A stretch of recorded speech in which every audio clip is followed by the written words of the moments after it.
Greetings and salutations, Arkham fans. Austin here. If you're new to the channel, please consider subscribing and ring the bell down below for notifications if you enjoyed today's video. Without further ado, let's begin. As the title of this video clues you in, I am talking about what I would like as my ideal Arkham game. Though it's going to be a little bit of a twist. Right, this video was made under the assumption that the rumored Arkham title for this year made by WB Montreal featuring the Court of Owls is real. Just roll with that for the time being. This would be my finale for WB Montreal's Arkham Trilogy of their own. So, get comfy and enjoy as I discuss my ideal Arkham finale. See you in a bit. Going into this video, I'm going with the idea that the hypothetical Arkham title featuring the Court of Owls that's being rumored for this year is real. So let's go with that thought when going into this. So this would be my finale for WB Montreal's Arkham Trilogy, which I think should consist of a combo of two storylines combined together: Nightfall and Bane of the Demon. The basic premise is that Bane wants to take over the League of Assassins in order to gain access to the Lazarus Pit to fix the brain damage he sustained by utilizing the TN1 formula at the end of Arkham Origins. In order to do so, Ra's al Ghul makes Bane take on his chosen successor to prove his worth, who is Batman, naturally, which is just icing on the cake for Bane and his forces. Since Ra's al Ghul knows Bane isn't at 100%, he gives Bane access to a tiny portion of a diluted source of Lazarus in order to get him at least to full thinking capabilities, though he does tell him, since it's a tainted source, it's only temporary, and he has to work fast if he wants to keep his returned intelligence. So Bane and his forces, at this point comprising of Bird, Trog, Zombie, and the remaining Panadoro prisoners that he still has under his employ, head off to Gotham to break the Bat. From here on out, we get the basic Nightfall story. Bane releases lots of Arkham Asylum inmates and Blackgate prisoners in order to run Bruce rampant and just make him exhausted by the time he goes to attack him.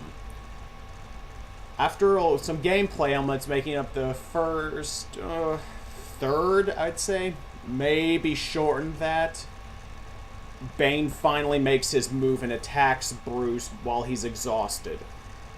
After the boss fight, Bane finally breaks Bruce, just snapping his spine like a Slim Jim over his knee before removing the cowl to present as evidence to Ra's al Ghul of his victory, alongside photographic and video evidence. He doesn't kill Bruce as he wants him to feel the weight of this humiliation, so he allows Dick Grayson to take him back to the Batcave to recover as he goes to claim his new title. Seeing everything that Bane has brought to him, Ra's allows Bane to take control of the League of Assassins. After taking a dip in the pure Lazarus Pit, Bane decides, in a brief fit of his newfound madness and intelligence, to use the forces of the League of Assassins to conquer Gotham as added insult to injury over Bruce while he's recuperating in Wayne Manor. While this is going on, Talia has escaped into the night, not wanting Bane to be in charge of the League of Assassins, as she worries for what he'll do with such unchecked power, and while worrying about Bruce. Now, I'm not the biggest fan of Talia in the Arkhamverse or in general, but I feel this way we can get some development with her and Bruce's relationship, as it needs some fleshing out and some development, so that's primarily the reason for keeping her in here. While Bruce is recovering for, I want to say, at least the second third of this game, Dick will take on the mantle of Batman and take on the crime and occupation of Gotham by Bane and the remaining prisoners. Sorry, the remaining criminals of Gotham, with Jason acting as his Robin. So yeah, that way we get some more development for Jason, flush him out, as in, again, in Arkham Knight, he didn't have a lot to his character outside of the interview tapes and the few stories we got by scanning Riddler or stuff. So yeah, more Jason development's good in my eyes. I primarily want the main story boss fights to comprise of League of Assassin members like Sensei, Shiva, Cheshire, maybe David Kane, possibly Nissa, depending on where she falls in alignment. Though, knowing her character from Arkham Knight, I don't see her supporting Bane, so she might have fled with Talia to help Bruce. But, yeah, as for side missions, I would want lesser utilized villains to make up the bulk of that cast, so characters like Lockup, Magpie, Gearhead, Ragdoll, maybe throw in a few returning characters for funsies. But, yeah, that could get some good variety in fights. So during the third act, Bruce is finally healed. I see this game taking place over the course of a few months, so it'd be hard to balance side missions with that, so I need some wiggle room with that. But after Bruce is healed up, he takes back the mantle of Batman while Dick goes to being Nightwing. With their help, as well as Talia and Nissa, he decides to take on Bane directly.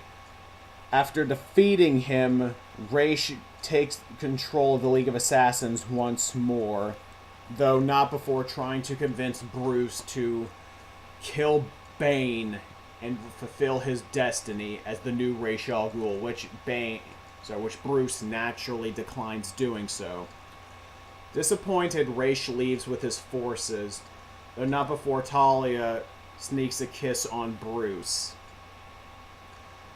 But yeah, that's pretty much it as the basics for my proposed finale to WB Montreal's Arkham Trilogy. I think this way we get a story grand in scope, get some much needed development for characters, and have a variety of lesser utilized Batman villains and flushing out of the League of Assassins. So, like the video if you enjoyed today's content, drop a comment down below about what you thought of my proposed game, what you would like WB Montreal to adapt as the finale to their, fingers crossed, Arkham Trilogy. And once again, if you enjoyed today, please consider subscribing. I'm going to try and hit 10 subscribers maybe before the beginning of February, so if you want to help me out there, that'd be very much appreciated. Other than that, you have a nice day, people. Bye.